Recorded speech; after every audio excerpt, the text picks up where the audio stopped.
ఆనందీన పుణ్యాదరినగదాశం కపానిర్ముకుందః గోపాదవ్యస్య నాభి.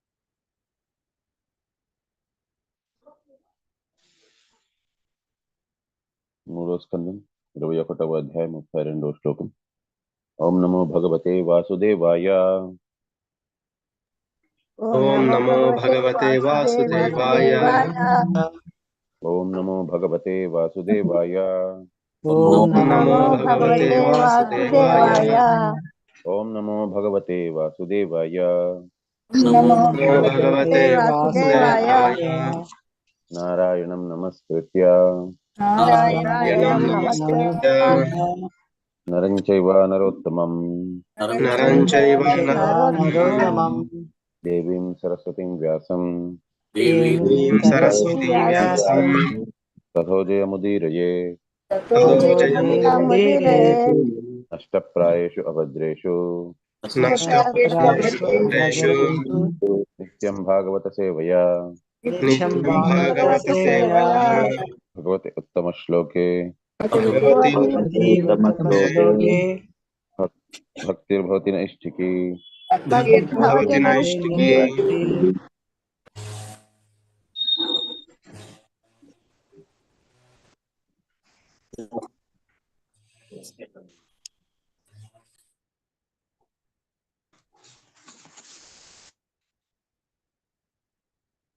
మూడవ స్కందం 21వ అధ్యాయం 32వ శ్లోకం.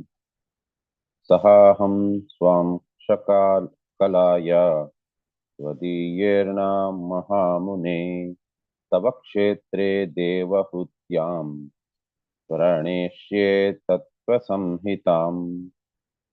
Translation: O great sage, I shall manifest my own plenary portion through your wife Devahuti along with your 9 daughters, and I shall instruct her in the system of philosophy that deals with the ultimate principles of categories. Purport by Srila Prabhupada, Jai Srila Prabhupada. Herein the word Swamshakalaya indicates the Lord would appear as the son of Devahuti and Kardama Muni as Kapila Deva, the first propounder of the Sankhya philosophy, which is mentioned here as Tattva Samhita. The Lord foretold to Kardama Muni that he would appear in his incarnation Kapila Deva and would propagate the philosophy of Sankhya. Sankhya very well known in the world as propagated by another Kapila Deva. But that Sankhya philosophy is different from the Sankhya which was propounded by the Lord himself. There are two kinds of Sankhya philosophy. One is godless Sankhya philosophy and the other is godly Sankhya philosophy. ఇక్కడ భగవంతుడిని ఇంతకాలం ప్రార్థించిన తర్వాత భగవంతుడు చెప్తున్నారు, 9 మంది పుత్రికలు పుట్టబోతారు and అది కాకుండా ఒక కొడుకు పుట్టబోతాడు. ఆ కొడుకు రూపంలోనే నేనే వస్తాను, నా అంశాన్ని నేను పంపిస్తాను. సో అతను మీకు కొడుకుగా పుట్టబోతారు. అతని పేరే కపిలముని. సో ఇక్కడ కపిలమునిలు కూడా ఇద్దరున్నారు అండ్ ఇద్దరు కపిలమునులు కూడా చెప్పింది సాంఖ్య ఫిలాసఫీ గురించే, సాంఖ్యయోగం గురించే చెప్తున్నారు. కానీ ఈ కపిలముని ఎవరైతే దేవహుతి కొడుకో అతను చెప్పినటిది భగవంతుడు ఏదైతే చెప్పినట్టుగా ఉన్నదో సాంఖ్య ఫిలాసఫీ, సాంఖ్య యోగము, దాని గురించి చెప్పారు. తన తల్లి దేవహుతి తనకి యోగము, అష్టాంగ యోగము ద్వారా ఆవిడ చాలా చాలా సిద్ధులు పొందున్నారు. కానీ ఆవిడికి భక్తి మార్గం కూడా వచ్చింది. ఎందువల్ల అంటే కపిలముని అంటే భగవంతుడు కపిలముని రూపంలో వచ్చి ఆవిడకి సాంఖ్యయోగాన్ని బోధించిన తర్వాత ఆవిడ కేవలం వింటూ ఆవిడకి భక్తి వచ్చింది. సో ఈ రకంగా ఇంకొక కపిలముని కూడా ఉన్నారు. కానీ ఆ కపిలముని చెప్పినటి వ్యాఖ్యానాలు ఏంటి అని అంటే భగవంతుడి గురించి కాదు. అతను చెప్పింది కూడా సాంఖ్యయోగమే, కానీ అది యాక్చువల్గా యోగము కాదు, అది సాంఖ్యము. ఇక్కడ చెప్పినటిది సాంఖ్య యోగము, ఎందుకంటే ఇది భగవంతుడిని కలుపుతుంది. The Sankhya propagated by Kapila son of Devahuti is godly philosophy. కాబట్టి ఇది సాంఖ్య యోగము. దేవహుతి పుత్రుడైన కపిలముని చెప్పినటిది సాంఖ్య యోగము. There are different manifestations of the Lord. He is one, but he has become many. He divides himself into two different expansions, one called Kala and other Vibhanmasa.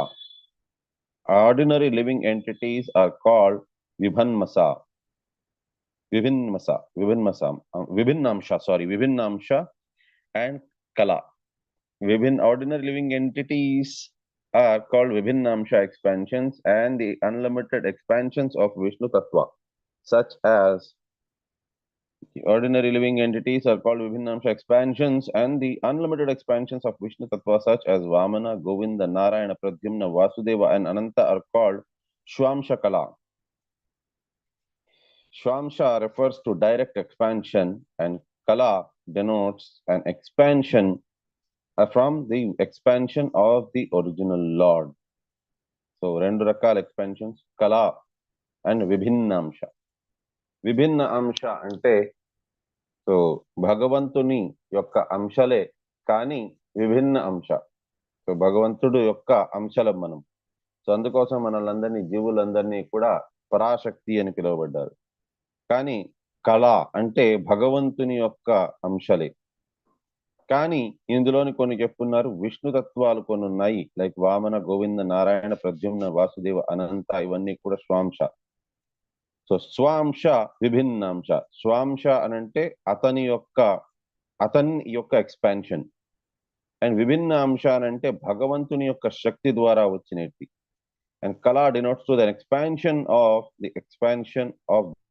The original. So expansion from the expansion of the original lord. So భగవంతుడి నుంచే వచ్చినేటిది అది సాక్షాత్. So అది స్వాంశ. స్వాంశ refers to direct expansion and Kala denotes to the expansion from the expansion of the original Lord. So భగవంతుడి నుంచే వచ్చినది. Baladeva is the expansion of Krishna, and from Baladeva the next expansion is Sankarshana. The Sankarshana is Kala, but Baladeva is Swamsha. So ఇప్పుడు first అన్నిటికంటే ముందు భగవంతుడు ఎప్పుడైతే ఈ లోకాన్ని సృజింపజేయాలనుకున్నారో, మొట్టమొదటిగా భగవంతుడు ఫస్ట్ ఎక్స్పాన్షన్ వచ్చి బలరాముడు. సో అది స్వ అంశ, భగవంతుడి నుంచే వచ్చినట్టు. So next, and from Baladeva the next expansion is సంకర్షణ. ద సంకర్షణ ఈజ్ కళ, బట్ బలదేవ ఈజ్ స్వాంశ. సో ఇప్పుడు నెక్స్ట్, సో 3 రకాల ఇవన్నమాట. ఒకటి ఏంటి అని అంటే స్వాంశ, కళ మరియు విభిన్నాంశ. సో స్వాంశ అంటే భగవంతుడి నుంచే మొదటి ఎక్స్పాన్షన్. సో మొదటి ఎక్స్పాన్షన్ బలరాముడు కాబట్టి స్వాంశ. బలరాముడి నుంచి అంటే మిగతా విష్ణువులు, మహావిష్ణు వారందరూ కూడా సృజింపజేయబడ్డారు కాబట్టి వాళ్ళందరూ కూడా కళ అవుతారు. సో కళాంశ. కానీ జీవులందరూ కూడా, ప్రతి ఒక్క జీవరాశుల వారందరూ కూడా విభిన్నాంశ. There is no difference, however, among them. This is very nicely explained in Brahma Samhita. ఎవరికి వచ్చి శ్లోకం? హరే కృష్ణ.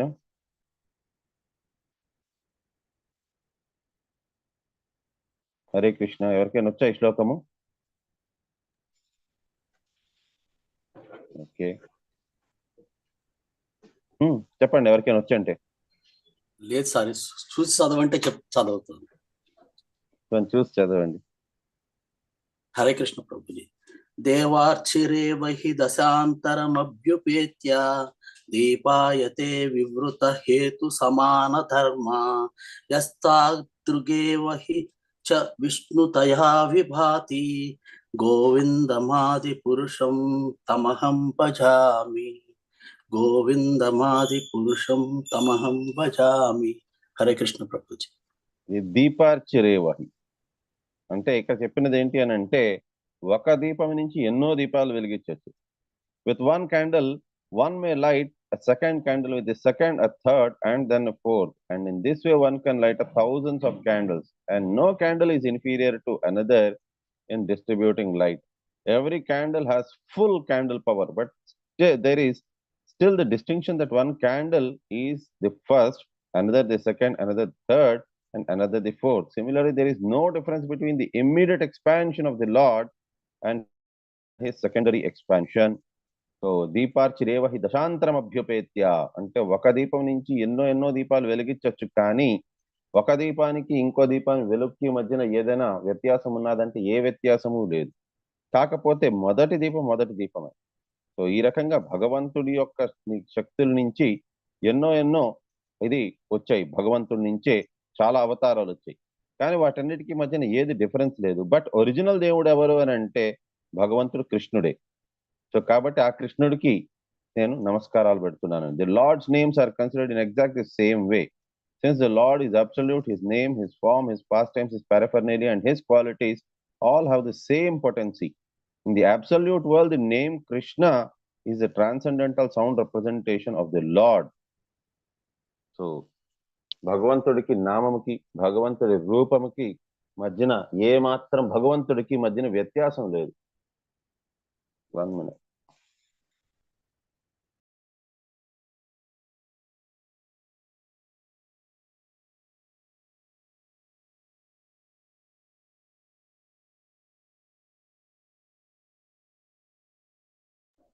సో భగవంతుడికి భగవంతుడి నామంకి భగవంతుడి రూపంకి మధ్యన ఏమాత్రం కూడా తేడా లేదు. అందరూ కూడా సమానమే. కలియుగంలోని భగవంతుడు శబ్ద రూపంలోని నామ రూపంలోని వస్తారు. సో కలియుగంలోని భగవంతుడు ఉండేది నార్మల్ రూపం కంటే కూడా నామ రూపంలో వస్తారు.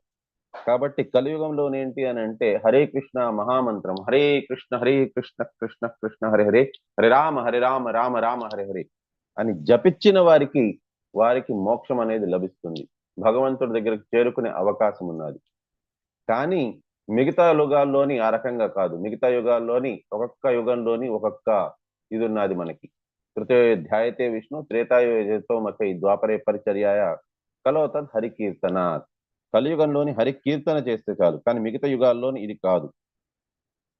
అండ్ ఇన్ఫాక్ట్ కలియుగంలోని నామం ఎంత పవర్ఫుల్ అంటే సాక్షాత్ భగవంతుడి కంటే కూడా భగవంతుడి నామమే చాలా పవిత్రమైనది భగవంతుడు కూడా. బట్ శక్తివంతమైనది ఏది అని అంటే భగవంతుడి నామం. కాబట్టి తన రూపం వెనకాతలు పరిగెత్తవలసిన అవసరం లేదు. నామం వెనకాతలు పరిగెడితే చాలు. నామంని సరిగ్గా జపించగలిచి శుద్ధ నామం స్టేజ్కి మనం రాగలిస్తే చాలు. అది ఎక్కడి నుంచి వస్తుంది? ఒక గురువుని ఆశ్రయిస్తే వస్తుంది. In the absolute world, the name Krishna is the transcendental sound representation of the Lord. There is no difference in potency between his qualities, name, form, etc. If we chant the name of the Lord, Hare Krishna, that has as much potency as the Lord himself. There is no difference in potency between the form of the Lord whom we worship and from form of the Lord in the temple. One should not think that one is worshipping a doll or statue or the Lord, even if others consider it to be a statue. So అభక్తులు చాలా మంది అనుకుంటారు, ఇంతకు ముందు ఉండే government వాళ్ళు ఏమనుకున్నారని అంటే రామసేతు అనేది కాల్పనికము, రాముడు అనేవారు కాల్పనికము, సో దాన్ని పగలగొట్టేయచ్చు ఆ రామసేతుని అని చెప్పని వాళ్ళు అనుకునేవాళ్ళు. వాళ్ళు ఎన్నో ఎన్నో అంశాలు వారు తీసుకొని వచ్చారు పార్లమెంట్ లోని. ఏదో ఒక రకంగా రాముడు ఇది దేవుడు కాదు, అది కాల్పనికము అని ప్రూవ్ చేద్దామని. కానీ ఎంత ప్రయత్నించినా సరే కూడా కాలేకపోయింది. సో భక్తులు మాత్రం అట్లీస్ట్ ఆ రకంగా అనుకోకూడదు. విగ్రహము అనేది వారిది ఏదో బొమ్మలాగా తయారు చేసి పెట్టారు అన్నట్టుగా ఆ రకంగా అనుకోకూడదు.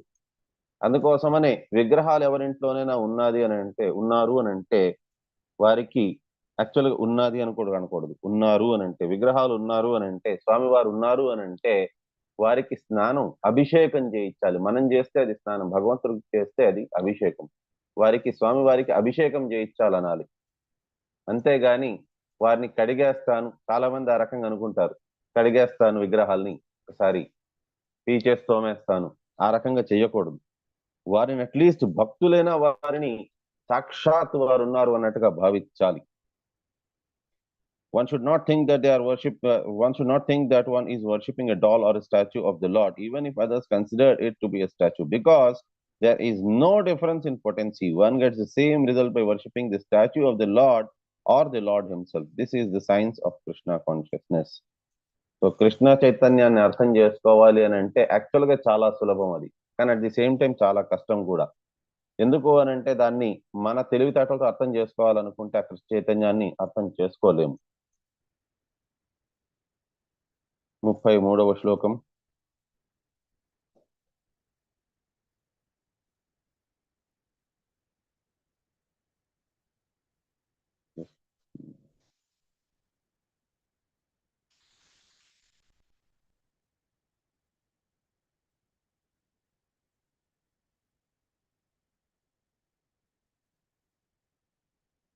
मैत्रेय उवाच एवं तम् अनुभास्याथ भगवान् प्रत्यगक्षजः जगाम बिन्दुसाराशा सरस्वत्या परिष्कृतात्. Translation: Maitreya went on, thus having spoke to Kardama Muni, the Lord, who reveals himself only when the senses are in Krishna consciousness, departed from that lake called Bindu Sarovara, which is encircled by the river Saraswati. Purport by Srila Prabhupada. Jai Srila Prabhupada. One word in this verse is very significant. The Lord is stated here to be Pratyagakshaja. He is imperceptible to material senses, but still he can be seen. This appears to be contradictory. We have material senses, but how can we see the Supreme Lord? He is called Adokshaja, which means that he cannot be seen by the material senses. Akshaja means knowledge perceived by material senses. Because the Lord is not an object that can be understood by speculation with our material senses, he is also called Ajita. He will conquer, but no one can conquer him. What does it mean? Then that still he can be seen. It is explained that no one can hear the transcendental name of Krishna. No one can understand his transcendental form, and no one can assimilate his transcendental pastimes. It is not possible. Then how is it possible that he can be seen and understood? When one is trained in devotional service and renders service unto him, gradually one's senses are purified of material contamination. When one's senses are thus purified, then one can see, one can understand, one can hear, and so on. The purification of the material senses and perception of the transcendental form, name, and quality of Krishna are combined together in one word, Pratyagakshaja, which is used here. ఇక్కడ ప్రత్యగక్షజ అని చెప్పనన్నారు. So ఏంటి అని అంటే భగవంతుడిని యాక్చువల్గా భగవంతుడు పేరు Adhokshaja. So Adhokshaja అంటే మన ఇంద్రియాలు, భౌతిక ఇంద్రియాలకి మనం వాటి ద్వారా అర్థం చేసుకోలేము. కృష్ణుని అర్థం చేసుకోవాలంటే యాక్చువల్గా చెప్పాలంటే చాలా సులభం, కానీ అట్ ది సేమ్ టైం చాలా కష్టం. సులభం ఎవరికి అంటే ఎవరైతే వారి గురువు మాటల్ని పట్టుకొని, గురువుకి సేవ చేస్తూ, గురువు మాటల్ని పట్టుకొని భగవంతుడికి భక్తియుక్త సేవ చేస్తూ ఆ రకంగా భగవంతుని అర్థం చేసుకోవాలనుకున్న వారికి చాలా సులభం భగవంతుని అర్థం చేసుకునేదానికి. కానీ ఎవరైతే వారి ఇంద్రియాల ద్వారా కాకుండా, ఎవరైతే వారి భక్తి ద్వారా కాకుండా వారి ఇంద్రియాల ద్వారా భగవంతుడిని తెలుసుకుందాము అని గురువుకే సవాలు విసురుతారో, లేక ఎవరికైనా ఈ రకంగా నేను చూడాలనుకుంటున్నాను భగవంతుణ్ణి అన్నట్టుగా అనుకున్నారు అని అంటే వారికి భగవంతుడు ఎప్పటికీ కనిపించరు. రెండు రకాల తెరలు ఉంటాయి భగవంతుని చూడాలి అని అంటే. ఒకటి వారి అహంకారము, వారి మనసు, బుద్ధి, మిథ్య అహంకారం, వీటి యొక్క తెర. వాటిని ఎప్పుడైతే తొలగిస్తారో నెక్స్ట్ దాని తర్వాత భగవంతుడిది కూడా ఒక తెర ఉంటుంది. సో ఆ భగవంతుడి తెర కూడా తెరిస్తేనే భగవంతుడు అప్పుడు మనకి దర్శనం ఇస్తారు భగవంతుడు. ఇది ఈశోపనిషత్తులో మనకి రాబోయే మనకి శ్లోకాల్లోనే మనకు తెలుస్తుంది. రెండు రకాల తెరలు. మన తెర ఒకటి తెరుచుకోవాలి మనం భక్తి ద్వారా. దాని తర్వాత భగవంతుడు కూడా కరుణిస్తే అప్పుడు రెండో తెర తొలుగుతుంది, అప్పుడు భగవంతుడు కనిపిస్తారు. కాబట్టి ఇది భౌతికమైన ఇంద్రియాలకి, మనకి భౌతికమైన ఇంద్రియాల ద్వారా భగవంతుని ఎప్పటికీ తెలుసుకోలేం మనం. కాబట్టి Adhokshaja, which means that he cannot be seen by material senses. Akshaja means knowledge perceived by material senses. So భౌతిక ఇంద్రియాల ద్వారా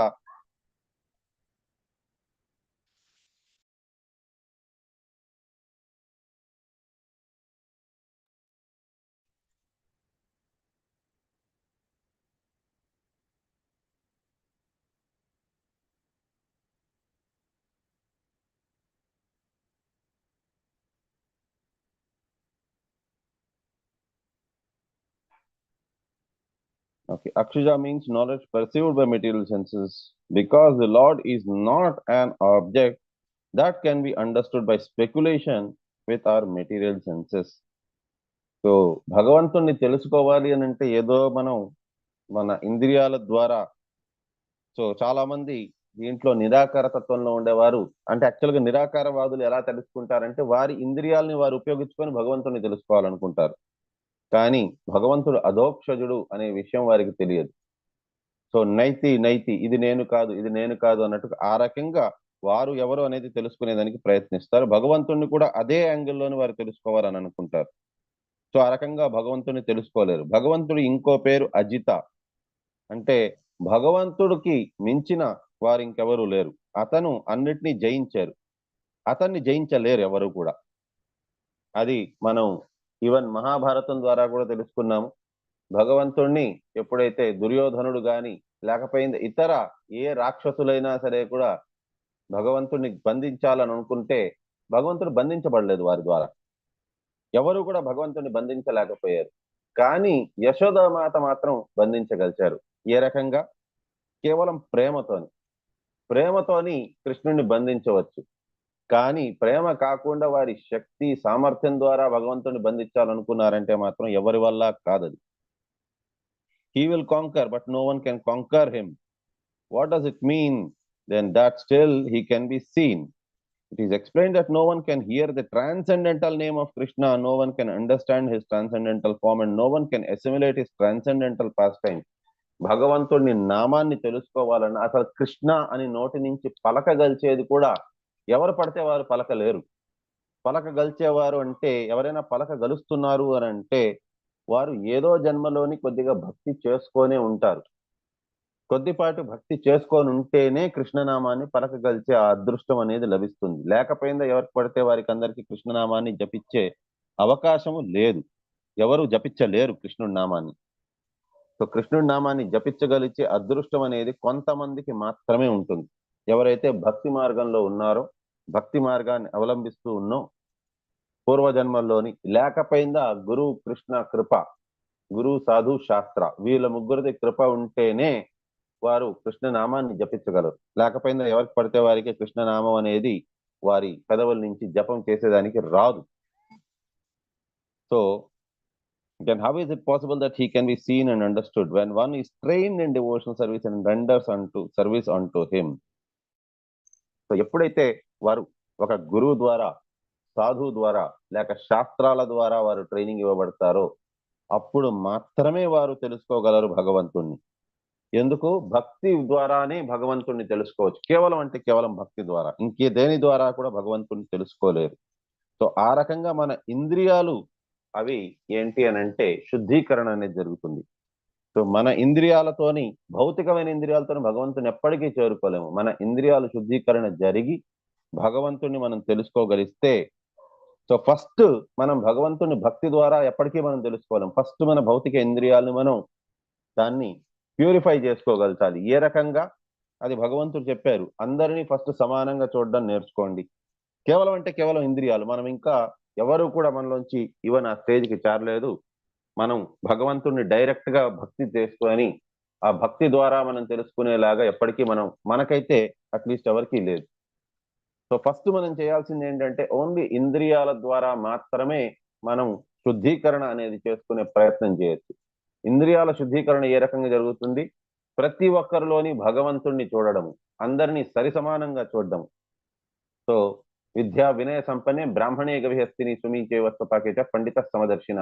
ముందు అందరినీ సరిసమానంగా చూసుకోగలిస్తే మన భౌతికమైన ఇంద్రియాల ద్వారా అందరినీ కూడా, ఏ ఒక్కరిని కూడా ఎక్కువ కాదు, ఏ ఒక్కరిని తక్కువ కాకుండా అందరిలోని భగవంతుడు సమానంగా ఉన్నారు అనేది మనం తెలుసుకొని ఆ రకంగా మనం ఉండగలిస్తే, అండ్ మనం భగవంతుడి నామ జపము అనేది చేస్తూ ఉంటే ఇది కూడా అపరాధం లేకుండా గురువుని ఆశ్రయిస్తే దీక్ష కోసమని, అప్పుడు మెల్లిమెల్లిగా మనం భక్తి మార్గంలోకి మనం అగ్రగామి అవుతూ ఉంటాం.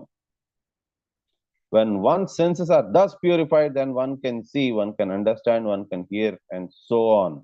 సో ఇక్కడ ఇంద్రియాల గురించి చెప్తున్నారు. ఇంద్రియాల శుద్ధీకరణ అనేది చాలా ఇంపార్టెంట్, అండ్ జపం అనేది దాన్ని కాస్త బలోపేతం చేస్తుంది. The purification of the material senses and perception of the transcendental form, name and quality of Krishna are combined together in one word, pratyag akshada.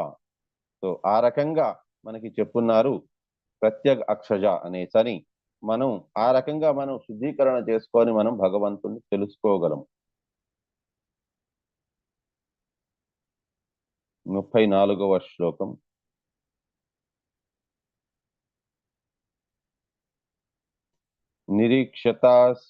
నిరీక్షతాస్తస్య యయావశేష సిద్ధేశ్వరాభిష్టుత సిద్ధ మార్గా ఆకార నయన్ పాత్ర రథేంద్ర పక్షైర్ ఉచ్చైర్తం స్తోమం ఉదృత్న సామా. Translation: when the sage stood looking on, the Lord left by the pathway leading to Vaikuntha, a path extolled by all great liberated souls. The sage stood listening as the hymns forming the basis of Samaveda were vibrated by the flapping wings of Lord's carrier Garuda. Purport by Srila Prabhupada. Jai Srila Prabhupada. ఇది భాష్యం చదవాలి Prabhuji. Okay, చదివించండి Prabhuji. Okay Prabhuji. Hare Krishna. Hand raise చేస్తారా ఎవరైనా? రామకృష్ణ ప్రభుజీ. హరే కృష్ణ. హరే కృష్ణ. భాష్యం ముని నిలబడి గాంచుచుండగా భగవానుడు ముక్తాత్ములచే స్తుతింపబడు వైకుంఠ పదమును జనని ఆ ప్రభుజీ. హరే కృష్ణ ప్రభుజీ. 34వ శ్లోకానికి భాష్యం. ఒక నిమిషం, స్క్రీన్ అది షేర్ చేయండి. ఉంది ప్రభుజీ, స్క్రీన్ ఉంది. ముని నిలబడి గాంచుచుండగా ఒక భాష్యం చదువు. అది అనువాదం అయిపోయింది. భాష్యం. ఓకే, భాష్యంపై శ్రీల ప్రభుపాదికి జై. భగవానుని వాహనమగు గరుడుని 2 రెక్కలు బృహత్ మరియు రథాంతరము అని తెలియబడు సామవేదపు 2 విభాగములని వేదవాగ్మయంన తెలుపబడినది. గరుడు విష్ణు భగవానునికి వాహనముగా పనిచేయును కనుక పక్షిరాజుగా భావింపబడును. తన 2 రెక్కలచే గరుడు సామవేదమును భగవానుని ప్రసన్నుని కావించుటకు మహర్షులు కీర్తించినది ధ్వనింపజేయుట మొదలెడెను.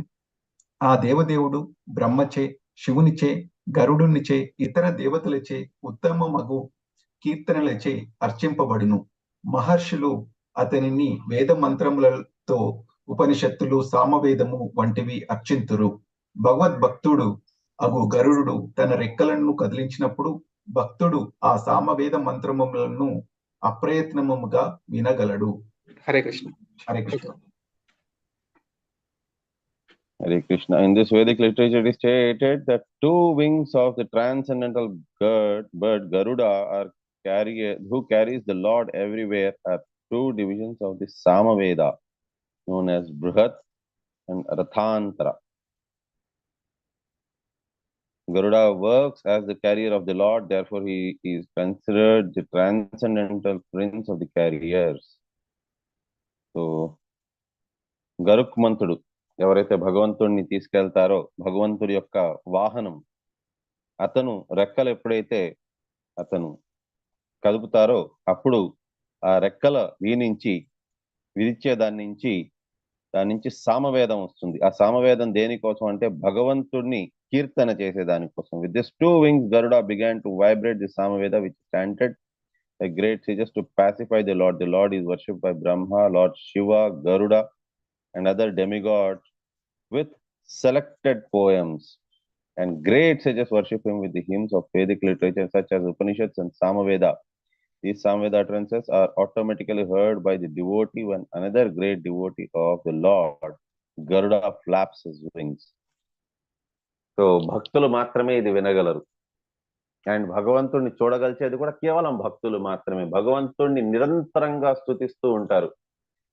సో ఇప్పటికి కూడా భగవంతుడిది మన తిరుమల కొండ మీద చెప్పబడుతుంది.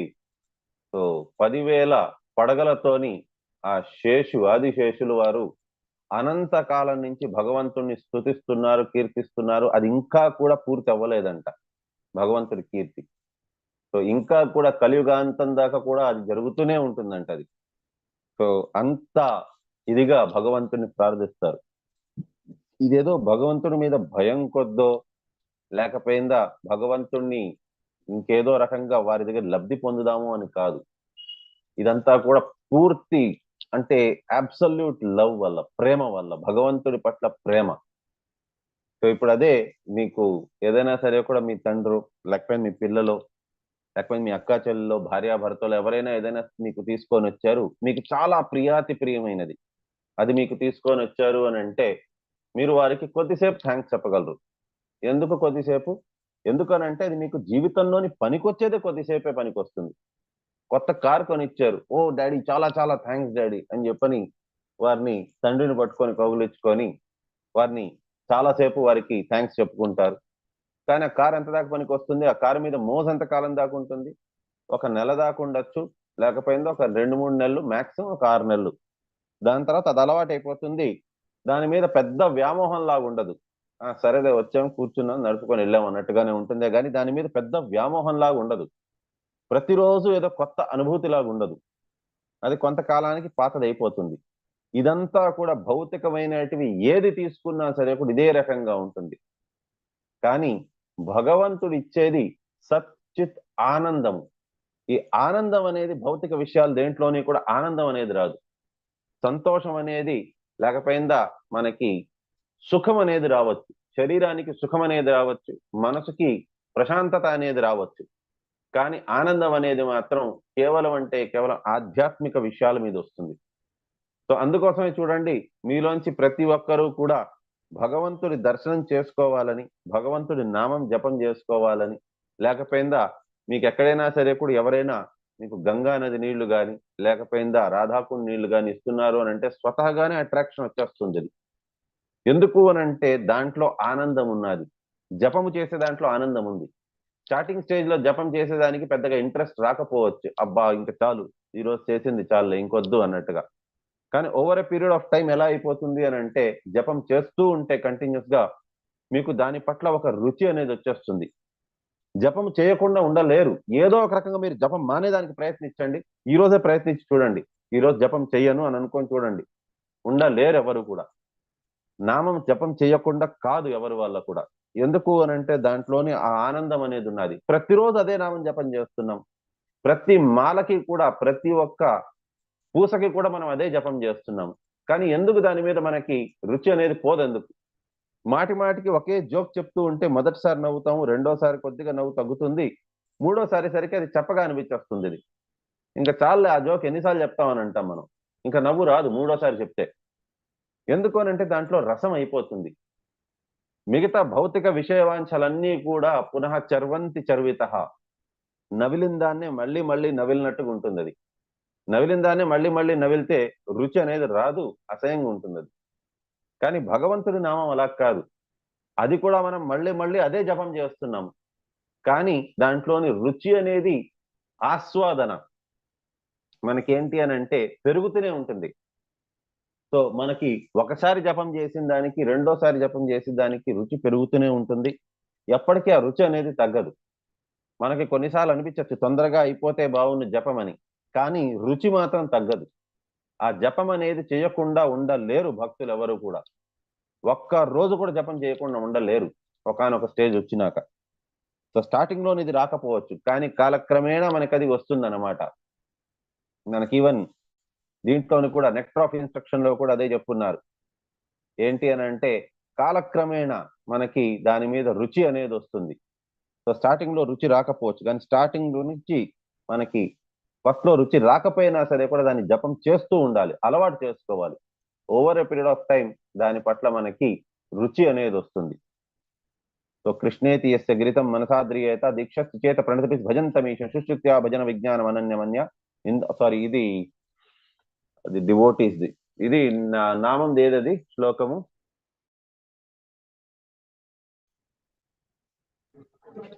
పిత్తోపతప్త రసనస్య రోచికాను, ఏదది? శోభావతి మాత. తన్మరూపచరితాది సుకీర్తనాను స్మృత్యో మనసి నియోజ్య. నేను అది కాదు మాతాజీ.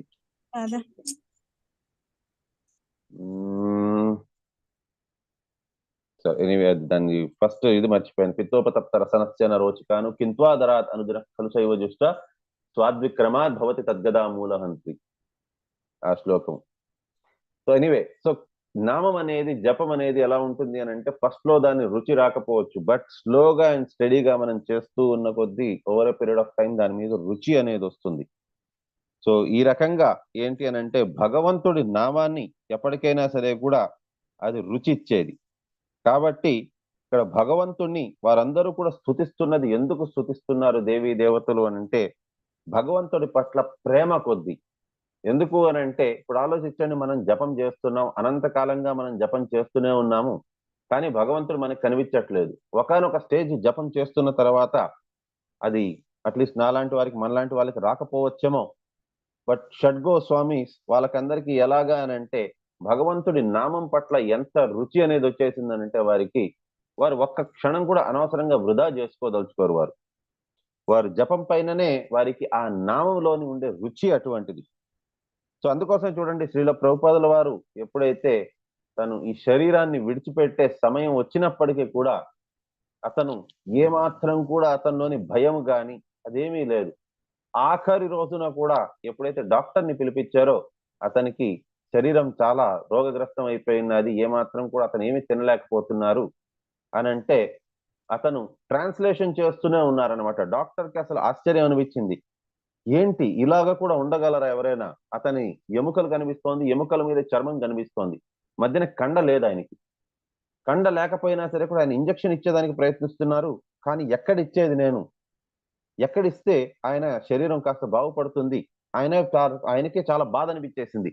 శ్రీల ప్రభుపాదుల వారికి ఎంత దయనీయమైన పరిస్థితిలో ఉన్నారు అని అంటే అయినప్పటికీ కూడా అతను ట్రాన్స్లేషన్ చేస్తున్నారు, రికార్డింగ్ పెట్టుకొని ఆ డిక్టా ఫోన్ తోని దాంతోని శ్రీమద్ భాగవతం 10వ స్కందాన్ని శ్రీల ప్రభుపాదుల వారు ట్రాన్స్లేట్ చేస్తూ ఐ థింక్ 10వ స్కందంలో 13వ అధ్యాయం 65వ శ్లోకము ఏదో అతనిది శ్రీల ప్రభుపాదుల వారు ఆఖరిగా ట్రాన్స్లేట్ చేసినట్టు. సో అంత దీంట్లో కూడా అనారోగ్యంతో ఉన్నప్పటికీ కూడా శ్రీల ప్రభుపాదుల వారు ట్రాన్స్లేట్ చేస్తూనే ఉన్నారు. అది శ్రీల ప్రభుపాదుల వారి యొక్క కమిట్మెంట్. సో అటువంటి వారు ఎప్పుడైతే భగవంతుణ్ణి చూస్తారో ఆ రకమైన భక్తులు, దేవీ దేవతలు, ఇన్ఫాక్ట్ దేవీ దేవతల్ని కూడా యాక్చువల్ గా మనం శ్రీల ప్రభుపాదుల వారితో కంపేర్ చేయలేం. వారందరికంటే కూడా శ్రీల ప్రభుపాదుల వారు గొప్పవారే. మంజరి ఇన్ఫాక్ట్ శ్రీల ప్రభుపాదుల వారు కృష్ణుడి యొక్క సేనాపతి. ఇన్ఫాక్ట్ చైతన్య మహాప్రభు చెప్పారు, అమోర్ సేనాపతి, నా సేనాపతి వస్తారు కలియుగంలోని అని. సో ఈ రకంగా వారు దేవీ దేవతల లాంటి వారు కూడా ఎప్పుడైతే భగవంతుడికి వారు అంత ప్రేమ బంధంలోని కట్టుబడిపోయి ఉంటారో వారు ఎల్లవేళలా స్తుతిస్తూ ఉంటారు. అది ప్రేమ కొద్దీ, భయం కొద్దీ కాదు. సో కాబట్టి ఈ రకంగా సో ప్రతి ఒక్కరూ కూడా భగవంతుణ్ణి స్తుతిస్తూనే ఉన్నారు. Vaikuntha in the spiritual sky and is carried by Garuda. The path which leads to Vaikuntha is not worshipped by the ordinary class of transcendentalists. So ఏ దారిలోనైతే గరుత్మంతుల వారు భగవంతుని తీసుకెళ్లారో అది సాధారణమైన వారికి కనిపించదు అది ఆ దారి. Only those who are already liberated from material bondage can become devotees of the Lord. Those who are not liberated from the material bondage cannot understand the transcendental devotional service. So, okay, sorry, the Hare Krishna. second ఇది చదివించండి ఇంకెవరు భాస్కర్ ప్రభుజీ చదువుతారు ప్రభుజీ. హరే కృష్ణ ప్రభుజీ. ఏ మార్గమున భగవానుడు వైకుంఠమునకు జనను దానిని కర్తముడు కాంచనని ఇచ్చట స్పష్టముగా తెలుపబడింది. అనగా దేవదేవుడు ఆధ్యాత్మిక అవకాశమునందలి తన ధామము అనగా వైకుంఠము నుండి అవతరించుననియు గరుడ వాహన రూఢుడై ఇండుననియు ధృవపరుపబడినది. వైకుంఠ మార్గము సాధారణ యోగులచే పూజనీయము కాదు. భవబంధము నుండి ముక్తి నొందుట వారులే కృష్ణ భక్తులు కాగలరు. భవబంధం నుండి విడబడిన వారులు దివ్యముకు భక్తి యోగమును అవగతము చేసుకొనజాలరు. ఈ విషయమే భగవద్గీత యందు యథాతామపి సిద్ధానాం అని స్పష్టముగా తెలుపబడినది. భవబంధము నుండి ముక్తిని బడియుటనేది పూర్ణత్వమును సాధించుటకు ఎక్కువ మంది యత్నించరు. వారిలో వాస్తవముగా ముక్తిని బడిసిన వారే బ్రహ్మభూతులు అనగా సిద్ధ పురుషులు అని పిలువబడతారు. కేవలం అటువంటి సిద్ధ పురుషులే భవబంధ విముక్తులు భక్తులు కాగలరు. ఈ విషయము కూడా భగవద్గీత యందు ధృవపరపడబడినది. కృష్ణ భక్తి భావన యందు నెలకొనిన వాడు త్రిగుణ ప్రభావము నుండి ఇదివరకే ముక్తి నట్టివాడు. భక్తి యోగ పదము అర్చింపబడినది. ముక్తాత్ములతోనే గాని బద్ధజీవులతో కాదని ఇచ్చట కూడా ధృవీకరింపబడినది. బద్ధజీవుడు కృష్ణ భక్తిని అవగతం చేసుకున్న జాలడు. కర్దమముని భగవాను రూపముని ముఖాముఖి గాంచినట్టి ముక్తాత్ముడు అతడు ముక్తుడు అనుటలో సందేహమే లేదు. కనుకనే గరుడు భగవానుని వైకుంఠమునకు కొనిపోవుటను అతడు గాంచగలిగాను. గరుడుని రెక్కల కదలికలచే కలిగిన సామవేద సారమగు హరే కృష్ణ మంత్ర ధ్వనిని వినగలిగాను. హరే కృష్ణ ప్రభుజీ, ధన్యవాదాలు. సో ఇక్కడ కర్దమముని భగవంతుడిని చూడగలిచారు. భగవంతుడు గరుత్మంతుడి మీద కూర్చొని అతను తన ధామంకి వెళ్తున్న ఆ దారిని కూడా అతను చూడగలిచారు. సో అతను ఇక్కడ చెప్పబడున్నదనమాట. ఎవరు ఆ రకంగా చూడగలరు భగవంతుణ్ణి అని అంటే, ఏషాంతు అంతగత పాపం. సో వారి పాపాలన్నీ కూడా వారు నశించిపోయి ఉండాలి. సో ఈ రకంగా ఉన్నవారు మాత్రమే, ఎవరైతే భక్తి మార్గంలో ఉండగలరో వారు మాత్రమే చూడగలరు. It is thus confirmed that the Lord descends from his abode Vaikuntha in the spiritual sky. So ఇప్పుడు మనకి దీన్ని బట్టి తెలిసింది ఏంటి అని అంటే, భగవంతుడు తన లోకం నుంచి, గోలోకం వైకుంఠం నుంచే అతను వచ్చారు. వైకుంఠం నుంచి వచ్చి అతనికి దర్శనం ఇచ్చి మళ్ళీ వైకుంఠానికి తిరిగి వెళ్ళిపోయారు. This path which leads to Vaikuntha is not worshipped by ordinary classes of transcendentalists. Only those who are already liberated from the material bondage can become the devotees of the Lord. So ఎవరైతే already భక్తులుగా ఉన్నారో వారు మాత్రమే భగవంతుని వారు వీక్షించగలరు. భక్తులు కాని వారు భగవంతుని చూడలేరు. Those who are not liberated from the material bondage cannot understand transcendental devotional service.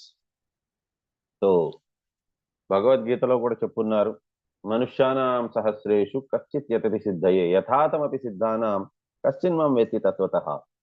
So ఎంతో మంది, వేల కొద్ది మనుషులు వారు భగవంతుణ్ణి ప్రయత్నిస్తే కూడా దాంట్లోంచి ఎవరో కొంతమంది మాత్రమే భగవంతుణ్ణి తెలుసుకోగలరు.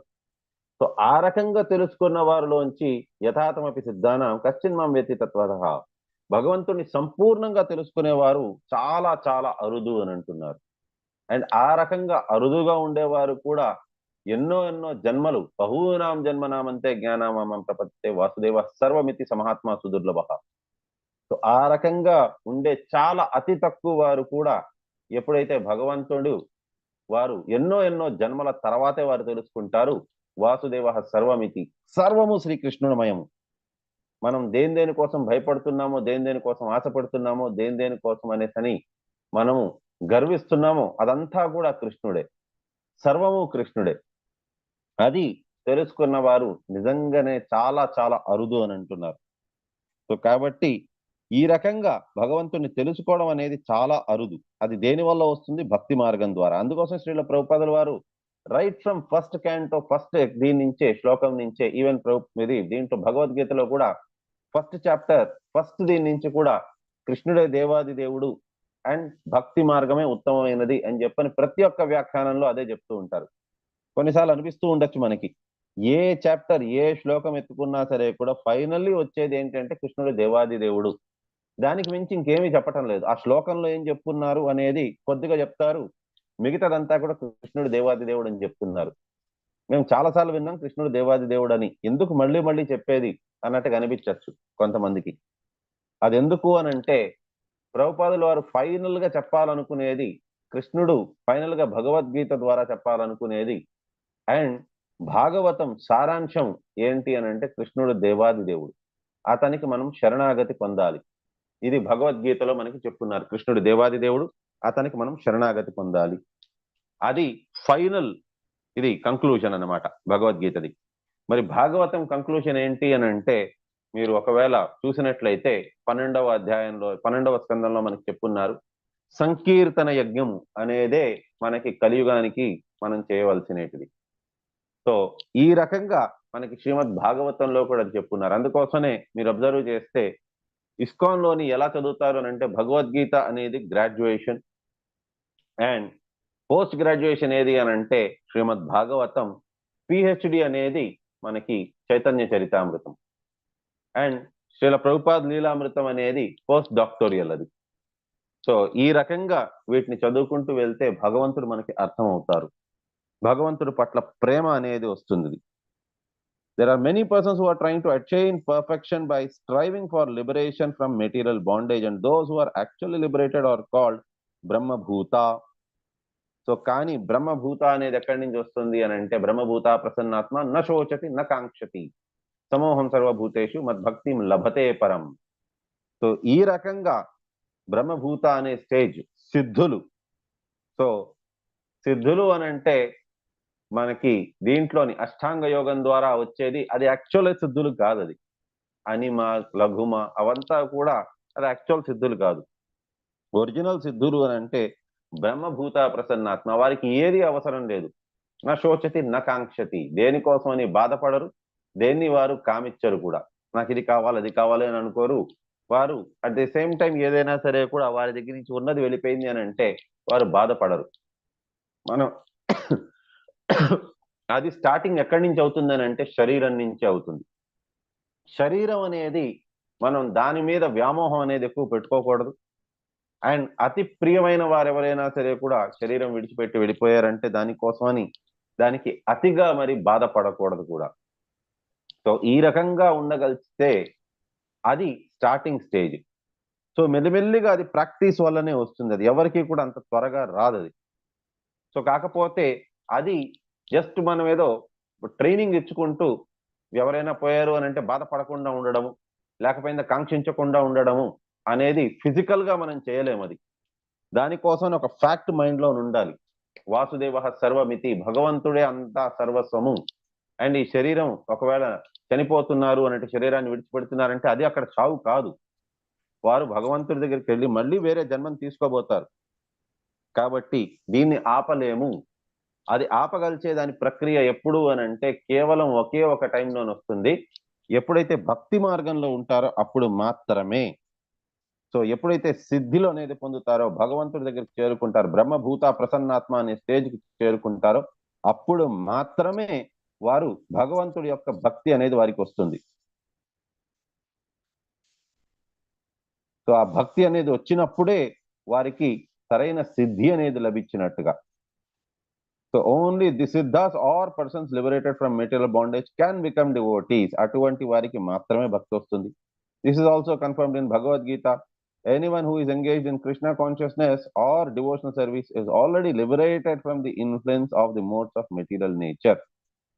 So ఇక్కడ అడుగున్నారు అర్జునుడు, ఏ రకంగా తెలుసుకోవచ్చు వారు ఇంద్రియాలు ఇది వారి యొక్క లక్షణం ఏంటి, ఎవరైతే ఈ త్రిగుణాల నుంచి అతీతులై ఉన్నారో అని అంటే అప్పుడు కృష్ణుడు చెప్పారు, వారు భక్తి మార్గంలోని ఉత్తమంగా ఉంటారు. అటువంటి వారు కంప్లీట్ గా వారు మూడు రకాల గుణాల నుంచి కూడా వారు విముక్తులైనట్టుగా అని అన్నారు.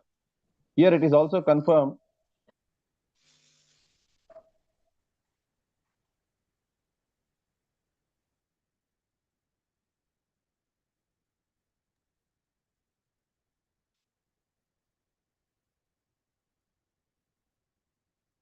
Here it is also confirmed that the path of devotional service is worshipped by liberated persons, not the conditioned souls. The conditioned souls cannot understand the devotional service of the Lord. So, భగవందనాల్లో చిక్కుకున్న వారెవరికి కూడా భక్తి అనేది వారు చెయ్యలేరు. కేవలం complete గా విముక్తులైన వారు మాత్రమే వారు భగవంతుడిని వారు కొలవగలరు. Kardama Muni was a liberated soul who saw the Supreme Person in face to face. There was no doubt that he was liberated, and thus he could see Garuda carrying the Lord on the way to Vaikuntha and hear the flapping of his wings, vibrating the sound of Hare Krishna, the essence of Samaveda. So, భగవంతుడిని ముఖాముఖిగా చూడగలిచేది కేవలం అంటే కేవలం ఉత్తమ శ్రేణి భక్తులు మాత్రమే. కర్దమముని ఖచ్చితంగా ఆ శ్రేణికి చెందిన వారే. కాబట్టి అతను భగవంతుని ముఖాముఖిగా చూడగలిచారు. అండ్ అంతేకాదు, ఎప్పుడైతే రెక్కలు విదిలిస్తూ ఉన్నో ఆ గరుక్మంతుల వారు ఆ రెక్కల నుంచి కూడా ఆ సామవేదం యొక్క ఎసెన్స్, దాని సారము, సామవేదం యొక్క సారం ఏంటి అని అంటే హరే కృష్ణ హరి రామ రామ రామ హరి హరి అనేది ఆ మహామంత్రమే దాని యొక్క సారాంశము. సో అన్నిటి యొక్క సారాంశము, ప్రతి దాని యొక్క సారాంశం ఏంటి అని అంటే భగవంతుడి నామాన్ని జపించాలి. అండ్ దీనికంటే దాంట్లో ఎన్నో మార్గాలు ఉన్నాయి భగవంతుడి నామం జపించేదానికి, కానీ దీనికంటే ఉత్తమమైన మార్గం ఇంకేది లేదు హరే కృష్ణ మహామంత్రం జపించేదానికి. కాబట్టి శ్రీల ప్రభుపాదుల వారు శ్రీమద్ భాగవతం మరియు భగవద్గీత వాటి మాధ్యమంగా మనకేం చెప్పాలనుకుంటున్నారంటే, ఒకటి, భగవంతుడు ఎంత గొప్పవారు అనేది శ్రీమద్ భాగవతంలో ఇచ్చున్నారు.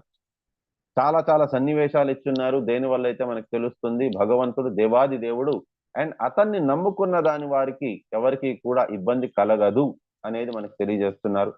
And at the same time subtle గా, చాలా సుమెత్తగా, చాలా మనకి అంటే తెలిసి తెలియనీయకుండా మనకందరికీ కూడా చెప్పే మనకి ఒక ముఖ్యమైన పాయింట్ ఏంటి అని అంటే హరే కృష్ణ మహామంత్రం 16 సార్లు 16 ఇది రౌండ్స్ రోజుకి మర్చిపోకుండా చేయాలి. అండ్ మనం గురువుని ఆశ్రయించాలి, మనం దీక్ష కోసమని.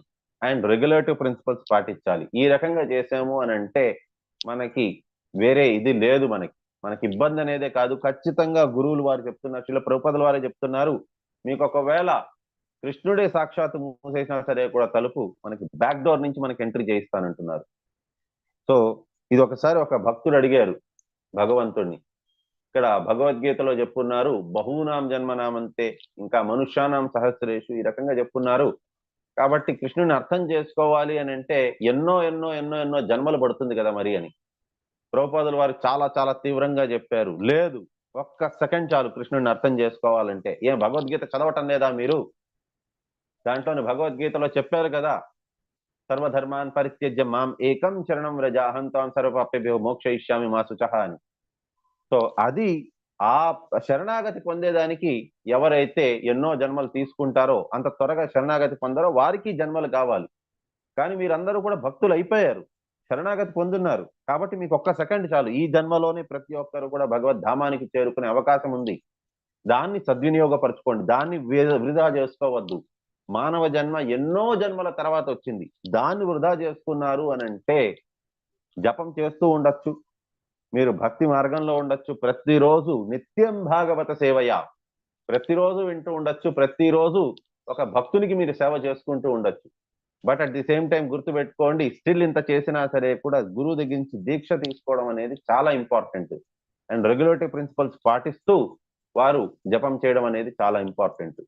వీటిలోంచి ఏ ఒక్కటి మిస్ అయినా సరే కూడా మళ్ళీ మళ్ళీ జన్మ తీసుకోవాల్సి ఉంటుంది. సో కాబట్టి అనవసరంగా వృధా చేసుకోవద్దు. మానవ జన్మ అనేది ఎప్పుడు మన చేతుల్లోంచి లాగేసుకుంటారో తెలియదు. నేను అనుకునేవాడిని ఏదో ఒక రకంగా తప్పించుకోవచ్చు కొద్దిగా అనేసని, కానీ కాదు. ఏ రకంగా తప్పించుకోలేము, మనం అనుకుంటాం కానీ ఏ రకంగా తప్పించుకోలేము. చావు అనేది రాసున్నది అని అంటే ఆ రోజు మన భాగ్యంలోని ఆ రోజు ఏ మాత్రం కూడా తప్పించుకోలేము. ఆ క్షణం మనం భగవంతుడు ఎప్పుడైతే మనకి రాశారో ఆ క్షణం కరెక్ట్ గా మనం మన శరీరాన్ని విడిచిపెట్టేయాల్సిందే. దాంట్లోనే మాత్రం ఏ మాత్రం స్టాపింగ్ అనేది లేదు. కాబట్టి ప్రతి ఒక్క క్షణాన్ని మనం వృధా చేసుకోకుండా భగవంతుడి కోసమే మనం యత్నించాలి. దీక్ష అనేది ప్రతి ఒక్కరూ తీసుకోవాలి. సో ఇక్కడతో మనం విరామం తీసుకుందాం. వాంఛాకల్పతరుభ్యశ్చ కృపాసింధుభ్య ఏవ చ పతితానాం పావనేభ్యో వైష్ణవేభ్యో నమో.